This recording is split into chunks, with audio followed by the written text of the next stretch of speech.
London in the 1800s had become the largest city the world had ever seen.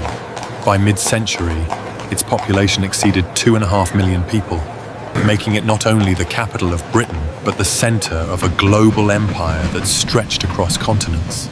In this video, I use modern AI tools to bring historic paintings and engravings to life, allowing us to move through scenes as they might have appeared nearly 2 centuries ago. This is the River Thames in the mid-1800s, and it was far more than a waterway. It was London's primary artery, the force that powered the city's rise and connected it to the rest of the world. The river carried everything: coal from the north to fuel factories and homes, timber for construction, grain to feed a growing population, manufactured goods heading outward to markets across the empire. The Thames was constantly in motion, crowded with barges, steamships, sailing vessels, and smaller craft weaving between them. Smoke rose from chimneys along both banks. Warehouses lined the water's edge, their walls blackened by soot. Cranes lifted cargo from ships onto docks where laborers worked in shifts that stretched from dawn into darkness. Without the Thames, London could not have sustained its scale. The river was not just geography. It was infrastructure, economy, and identity. This shows the Port of London and the vast dock systems that expanded rapidly throughout the 1800s. By mid-century, London's docks were among the busiest in the world, handling goods from every corner of the British Empire and beyond. Ships arrived carrying tea from India, sugar from the Caribbean, cotton from America, spices from the East Indies, and timber from Scandinavia. They departed loaded with textiles, machinery, coal, and manufactured goods produced in Britain's industrial cities. The docks themselves were enormous. The West India docks, the London docks, the East India docks, each one a self-contained world of warehouses, basins, and wharves.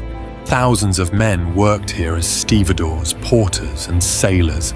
The work was hard, dangerous, and often poorly paid, but it was constant. Standing at the water's edge, you would have seen forests of masts stretching into the distance, heard the shouts of dock workers, the creak of rigging, the splash of cargo being unloaded. This was where London's wealth was made tangible, where global trade became physical reality. Away from the river, London's streets told a different story. The city had grown explosively and its infrastructure struggled to keep pace. This view shows a typical working-class neighborhood in the mid-1800s. Streets were narrow, often unpaved, and crowded with carts, horses, and people.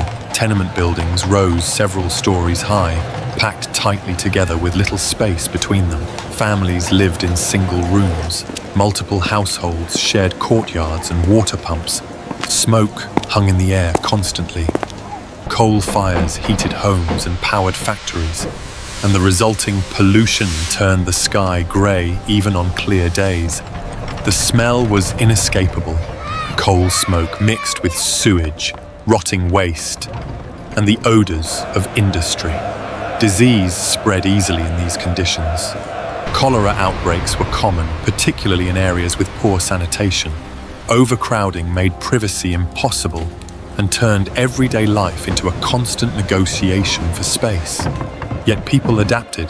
Street vendors sold food and goods. Children played in alleyways. Neighbours formed tight communities out of necessity. This was not the London of grand buildings and royal processions, but it was where most Londoners actually lived. By the 1800s, London had begun to transform after dark. Gas lighting, introduced earlier in the century, spread throughout the city, turning night into something navigable for the first time in history. Fog was a constant presence in Victorian London, thickened by coal smoke into what residents called pea soupers. Dense, choking fogs that could reduce visibility to a few feet. Gas lamps changed how the city functioned. Shops stayed open later. Theatres and music halls drew crowds well into the evening. Police patrols became more effective, but the night also brought danger. Poorly lit side streets remained treacherous and crime flourished in the shadows between lamps. Walking through London at night in the 1800s would have felt both modern and unsettling, a city pushing into the future while still shaped by older, darker rhythms. This is Westminster and the West End, the seat of political power and the centre of London's ruling class. The contrast with the industrial neighbourhoods could not have been sharper. Here stood the Houses of Parliament, rebuilt in the mid-1800s after a fire destroyed the old palace.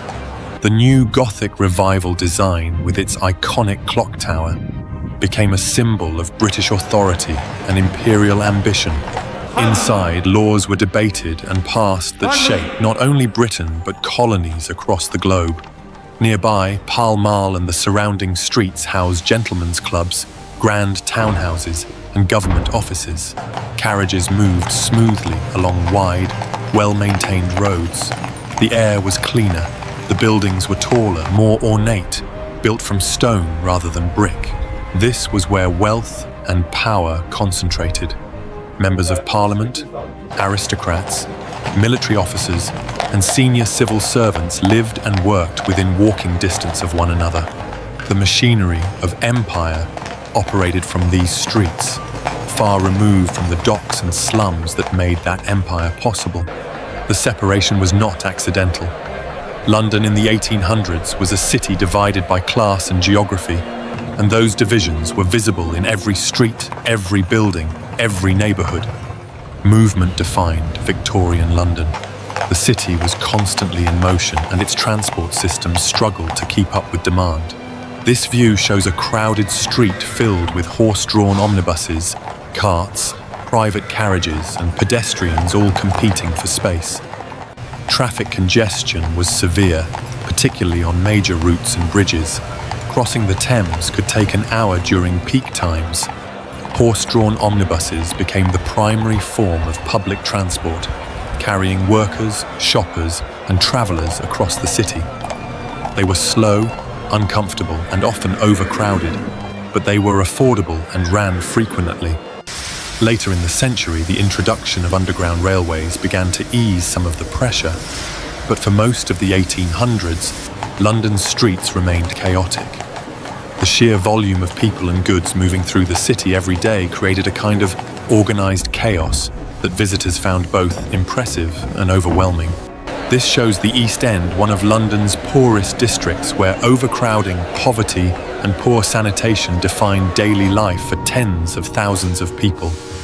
Families lived in cramped, poorly ventilated rooms. Work was irregular and low paid.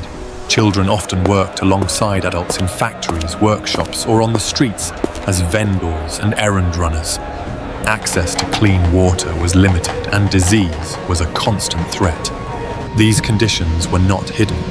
Reformers, journalists, and social investigators documented them extensively, and by mid-century, pressure was building for change. Public health reforms, housing improvements, and labour protections began to emerge, though progress was slow and uneven. The East End was not separate from the rest of London. It was connected by labour, by trade, by proximity. The wealth visible in Westminster and the West End depended on the work done here, in streets that most of the city's elite never visited.